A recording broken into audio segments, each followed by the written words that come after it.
Y damos ya la bienvenida en el estudio de los desayunos de 24 horas aquí en Guayaquil a Vicente Otayano, asambleísta del Partido Social Cristiano Madera de Guerrero. Muy buenos días, gracias por acompañarnos. ¿Qué tal, Liz? Buenos días, gracias por la invitación. Un saludo para quienes nos ven esta mañana. Bueno, ha habido bastante movimiento esta semana en la Asamblea y algunos temas que queremos tratar con usted, pero empiezo por la conformación de las 3 comisiones que estaban sin trabajar por falta de una autoridad que las presida. Fueron ya electas dichas autoridades y usted ha dicho que esto se dio en medio de un marco de ilegalidad por parte del CAL.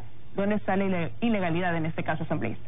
Bueno, era una situación que lamentablemente tenía empantanada a la Asamblea Nacional y fue resuelta de la peor manera, sentando un presente nefasto en cuanto a las propias atribuciones de la Asamblea Nacional, Liz. ¿Qué sucedió brevemente? Al interior de cada comisión se tomaron decisiones en función a sus autoridades. Estas decisiones no gustaron a una mayoría encabezada por Alianza País y por Creo. Esto motivó que el tema ilegalmente fuera tratado por el CAL, órgano que no tenía competencia para resolver ninguna impugnación sobre decisiones que se tomen al interior de una comisión, y el CAL arbitrariamente decidió desconocer esas designaciones y remitir el tema al Pleno. Y el Pleno lo único que hizo, lamentablemente, fue conectar el atropello a la Constitución, desconociendo las competencias democráticas, legales, que tiene cada comisión para tomar decisiones de manera autónoma, y finalmente impusieron nombres, y en el caso de la Comisión de Derechos de los Trabajadores, a una legisladora que lamentablemente fue la que generó el problema. Este problema fue más allá del consenso de votos por el nombre que propuso esta misma mayoría para presidir la comisión. Pero sin embargo, ese nombre fue apoyado por una mayoría constituida en ese momento por Alianza País, Creo y por el Grupo de Independientes. Bueno, es que es evidente, esa es la muestra fehaciente de que lo que prima en la Asamblea es el reparto del reparto, porque el primer reparto se dio cuando fueron hacia el CAL y luego de eso nuevamente lo consumaron al interior del Pleno. Pero en lo de fondo, Liz, una situación que tenía que haber sido resuelta al interior de una comisión se convirtió en un muy mal precedente de inseguridad jurídica sentado por la propia Asamblea Nacional. Ahora lo importante es que estas comisiones realicen el trabajo que tienen que realizar y fundamentalmente la Comisión de Derechos de los Trabajadores, que lleva adelante con objetividad, con seriedad, una reforma laboral que lo único que tiene que hacer es generar un marco jurídico que permita crear nuevas plazas de trabajo. Ahora, pero sin embargo, previo a esa designación de autoridades, usted mencionó que se deje sin efecto precisamente lo que había actuado el CAL y que se dé paso pues nuevamente a analizar el tema, moción que el presidente de la Asamblea dejó de lado. Bueno, no dio paso, él dijo no. Aquí decide el presidente de la Asamblea y no se da paso a esta moción. ¿Cómo interpreta usted esa decisión? Es que precisamente lo único que la Asamblea en su seno, en el Pleno, podía resolver. Primero, respetar la Constitución y tomar una decisión que sea coherente con sus propias atribuciones. Por lo tanto, lo único que el Pleno podía hacer era desconocer por ilegal, por incoherente, pero el mismo presidente de la Asamblea no dio paso a eso. Pero bueno, lamentablemente cuando se conduce una Asamblea con una finalidad no de cumplir con lo que establecen los procedimientos legales, parlamentarios y la Constitución, sino cumplir con un objetivo del reparto en función de un acuerdo, pasan este tipo de cosas.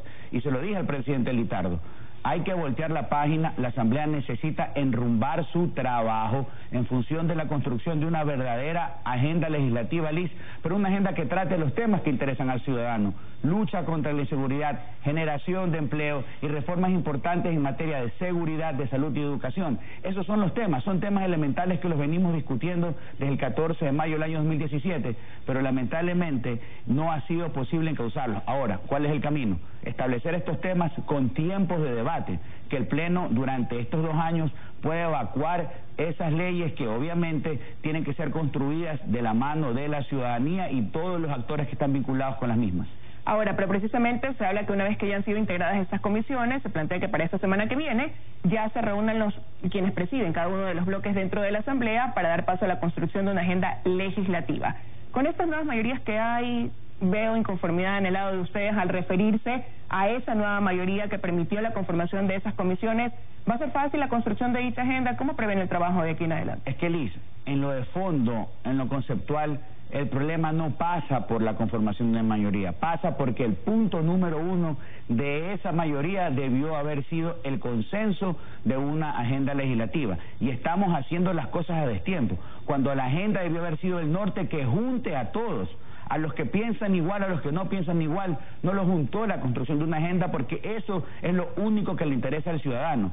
fue el reparto político. Ahora, en tercer lugar, vamos a fijar una agenda, pero si eso es lo que propone el presidente de la Asamblea, es lo que tenemos que hacer. Lo hemos dicho, como bloque del Partido Social Cristiano, nosotros estamos dispuestos a apoyar todo aquello que beneficie a los ciudadanos y en todo aquello, como se ha suscitado, cuando los ha perjudicado, no solo que hemos votado en contra, hemos levantado nuestra voz de protesta. Ahora, creo que los temas están claramente expuestos y tenemos que esperar que se construya una agenda, pero reitero, más allá de enunciar los temas, una agenda que tenga tiempos claros y reales para que estas situaciones sean tratadas al interior de la comisión y luego sean debatidas por todo el Pleno. Pero ya usted ha hecho un repaso por cosas que están pendientes y que son de importancia dentro de la Asamblea, pero ¿por dónde se debe comenzar? Porque también es cierto que lo que se cuestionó de estos 2 primeros años de esta Asamblea es que se daba paso a situaciones que iban apareciendo en el camino y que distraían quizás la atención de esa agenda construida, y eso permitió que haya un incumplimiento en lo que se propusieron al arrancar el periodo legislativo. Bueno, que tanto quien dirige la Asamblea como el Consejo de Administración Legislativa tengan presentes que lo importante es aprobar estos temas para que sean discutidos si vienen de nuevas iniciativas, y que algunos, como por ejemplo en el caso de la reforma a la legislación penal, que en el caso de la propuesta del bloque del Partido Social Cristiano, lo que busca es blindar al ciudadano ante el delincuente y ante la inseguridad, sean tratados con la urgencia y con la prioridad que el caso amerita. Ahora, la construcción de una agenda es un proceso un poco complejo, pero la predisposición de que esos temas se traten y no la coyuntura, como usted lo acaba de señalar. Nos hemos convertido en una asamblea de coyuntura que trata temas irrelevantes, resoluciones, exhortos que muchas veces ni siquiera son atendidos a las personas a las cuales son remitidas. Por lo tanto, el debate legislativo, Liz, el tratamiento de las leyes y la labor de fiscalización de manera seria y objetiva, sin persecución, tiene que ser el norte de esta agenda. Ahora, dentro de estos temas de coyuntura, hay unos temas que sí, que hoy por hoy están dentro de esa coyuntura del país, como es el caso del Consejo de Participación Ciudadana y Control Social. En la Asamblea aún no hay una fecha definida para retomar precisamente este debate que hablaba de las limitaciones de las funciones de este Consejo de Participación Ciudadana. ¿Cuándo se lo hará? ¿Hacia dónde debe apuntar? ¿A que regrese la designación de autoridades a la Asamblea, sí o no? Bueno, el tema quedó claramente expuesto y el único camino que debemos seguir para que estas tesis de reforma se apliquen es una reforma constitucional. Desde nuestro punto de vista, la posición ha sido absolutamente clara. Jamás debió de existir un Consejo de Participación Ciudadana. ¿Y por qué? Porque sirvió como el vehículo para secuestrar la institucionalidad del Estado durante los últimos 10 años. Y esa tesis no ha variado y no tiene que variar. Ahora, el problema tiene dos vertientes. La primera, ¿quién es el proponente de una consulta popular? Porque para quitarle esas atribuciones al Consejo de Participación Ciudadana hay que cumplir con la Constitución y hay que reformar la Constitución, y hay un camino claramente establecido. Pero el proponente podría ser ese Consejo de Reinstitucionalización que se ha conformado. El proponente puede ser la ciudadanía, el proponente puede ser la Asamblea, el proponente puede ser el propio presidente de la República. Pero ese es un problema en función de quién lo hace y si esa tesis va a calar en el ciudadano, aún más cuando hay otros temas de vital importancia que deberían ser tratados y preguntados al ciudadano con urgencia. Pero no urge este tema una vez que ya hay un consejo posesionado y cuyo presidente hoy está en el medio de la polémica porque se comienzan a evidenciar ciertas cosas, que aquello que presentó como aval para inscribir su candidatura el cura José Carlos Suárez, resulta que de lo que él ha presentado se desconoce que haya ocupado cargos que él menciona, por ejemplo, dentro de su currículum. Ahora se habla de pólizas y bienes que estaban en su nombre, está en el ojo del huracán. Mira, un tema importante pero no urgente, porque un tema urgente para el ciudadano es la lucha contra la inseguridad, es la generación de empleo. Cómo la Asamblea y el Estado pueden generar condiciones para que sus problemas se resuelvan, para que vivan mejor. Ahora, este es un tema que obviamente hay que tratarlo, y en función de lo que establece la propia ley, guste o no guste, ya hay un consejo electo, y hay mecanismos de control político y de seguimiento. Más bien, tenemos que estar pendientes desde la fiscalización para que ese consejo, Liz, haga lo que tenga que hacer, lo que no hizo en los últimos 10 años. Primero, fomentar la participación ciudadana, que es vital. Ese es uno de los objetivos. Y en una segunda competencia, el control de los actos que pueden ser considerados como actos de corrupción. Ahora, en cuanto a las acusaciones que se han formulado en contra del presidente de este consejo, primero hay que validarlas y tenemos que tomar el tema con la seriedad y objetividad del caso. Ahora, en lo personal, sus desatinos, sus expresiones serán de su propia responsabilidad. Ese es un consejo que tiene una gran misión, tiene primero que cambiar su forma de proceder y hacer lo único que puede hacer legal y constitucionalmente, que ya fue establecido. Ahora, la justicia tendrá que investigar y el control político también se tendrá que activar en función de acusaciones que sean debidamente probadas, pero a mí lo que me llama la atención es que en lugar de discutir desde la presidencia de ese órgano tan importante sobre las competencias, sobre un verdadero plan de trabajo que debe implementarse, estamos discutiendo temas minúsculos, temas domésticos, como que si hay el escritorio, si no hay el escritorio, si gustó o no gustó algo. Ese es el problema cuando llegan a la cabeza de estos estamentos personas que no tienen la concepción clara y obviamente no están conscientes de la responsabilidad que ese cargo... Pero fue elegido por sus propios compañeros del Consejo, bueno, en ¿no? todo caso, quienes lo eligieron deben responsabilizarse de esa elección, pero en lo que nos corresponde a nosotros, en función de la institucionalidad y de la separación de poderes como Asamblea, lo que tenemos que hacer es estar pendientes y exigir, sí, Liz, que ese Consejo, mientras tenga vigencia legal y mientras no se reforme la Constitución, va a existir, que haga lo que tiene que hacer. Mire, el país necesita respuestas, el circo, el show, que quede para quienes quieran hacerlo. Ahora, esta semana, hace pocos días, compareció ante una comisión de la Asamblea el ministro de Hidrocarburos, Carlos Pérez. Dentro de esa comparecencia, él dijo que recibía llamadas de asambleístas que le pedían cargos públicos.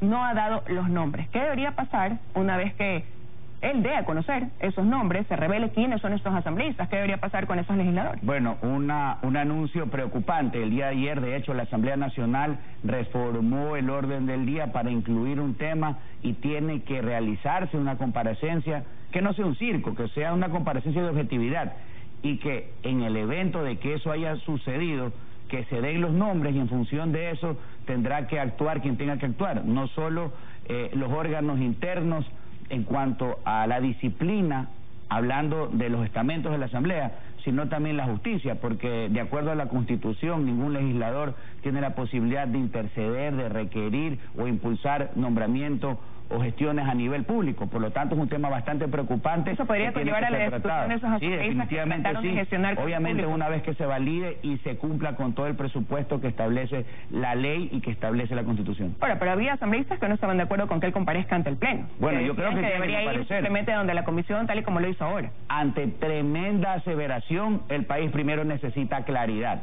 y responsabilidad. En todo caso, el señor es responsable de lo que dijo y tiene que dar los nombres o hacerse responsable de la omisión, porque aquí pasa lo uno o pasa lo otro, pero no puede quedar el tema en el aire. Ahora, otro tema que precisamente queremos preguntarle, ¿se va a quedar en el aire o no? Es este posible juicio político a la ministra de Salud, María Verónica Espinosa, una vez que se anuncian cambios dentro del gabinete ministerial, y uno de los cambios sería precisamente ella, la remoción de ella, de la salida de ella del cargo que hoy ocupa para ser reemplazada por una nueva persona dentro de ese cargo. Bueno, el tema del juicio político a la actual ministra de Salud es un tema que se ha venido gestando. De hecho, ya hay una proponente en ese sentido y hay que esperar primero que en lo formal el tema cumpla con los presupuestos que establece la Ley Orgánica de la Función Legislativa. Ahora, en lo de fondo, que es lo que a muchos preocupa, que la señora permanezca o no permanezca en su cargo, esa es una decisión exclusivamente del Ejecutivo y del Presidente de la República, y más allá de aquello, de que exista o no remoción del cargo, de acuerdo a lo que establece la ley, el juicio político puede seguir su trámite, porque a pesar de que pierde su cargo, puede ser juzgada por responsabilidad política, inclusive hasta un año después de que fenezca el mismo. Es decir, que este juicio seguiría, esta posibilidad de este llamado juicio seguiría su curso. Es posible jurídicamente que siga el curso, ahora hay que esperar cuál es la voluntad de los que deciden que el juicio político obviamente siga su curso y que una vez que sea remitido a la Comisión de Fiscalización, que es la comisión competente para tramitarlo, en el caso de ser así, se evacúe cumpliendo todos los procedimientos que establece la ley. Ahora, otra de las cosas que se vio durante esta semana fue la comparecencia de autoridades vinculadas con el tema de esta crisis carcelaria que vive hoy el país. Dentro de estas declaraciones se hablaba de que en lo que va del año van 49 muertes, de esas de ahí 19 han sido a través de asesinatos dentro de los centros de rehabilitación. Se ha hablado de un tema ya conocido, de este hacinamiento, de esta sobrepoblación, de la nula capacidad de rehabilitación que hay, pero ahí se decía que el problema, uno de los asambleístas decía, hay que mirar con este trabajo de fiscalización hacia atrás, porque este es un tema no de este gobierno, sino algo que ha venido dándose durante años, que se permitió que esto llegara a este punto, ¿no? ¿Cómo entender entonces qué pasó durante este tiempo y hasta dónde llegan los alcances ahí sí de la Asamblea en torno a este tema tan preocupante para el país? Bueno, este es un tema que preocupa porque la violencia en las cárceles cada vez sube de tono, Liz, y de hecho a través de las redes sociales hemos podido estas últimas semanas evidenciar un contenido drástico de una realidad que siempre ha existido y que ahora está trascendiendo, entre otras cosas, precisamente por estos mecanismos más ágiles de comunicación. Es un problema de un sistema y un problema que lamentablemente no ha sido tratado con la objetividad del caso, porque esto no pasaba por maquillar la rehabilitación, por hacer una cárcel, por comprar determinados dispositivos, por hacer remoción en guías penitenciarios. Es un sistema que es caduco y que no ha sido tratado de la forma debida, que no ha recibido el acompañamiento legal que debió haber recibido. Y este es un particular, sobre todo, en el que claramente van a estar establecidas las responsabilidades hacia atrás, desde que se decidió implementar supuestamente un nuevo sistema de rehabilitación que simplemente en este momento está colapsando. Pero el hecho de que se hayan cometido errores en el pasado no puede liberar de responsabilidad a las actuales autoridades, porque no olvidemos que este gobierno tiene ya más de 2 años en el ejercicio de su cargo, y esta no es una problemática que apareció hace 2 semanas o hace 15 días, este es un tema que se ha venido gestando hace mucho tiempo, violación de derechos humanos en función de quienes están allí, que no existe un sistema de rehabilitación, un tema en el que lamentablemente las mafias internas le han ganado espacio a las propias autoridades de control.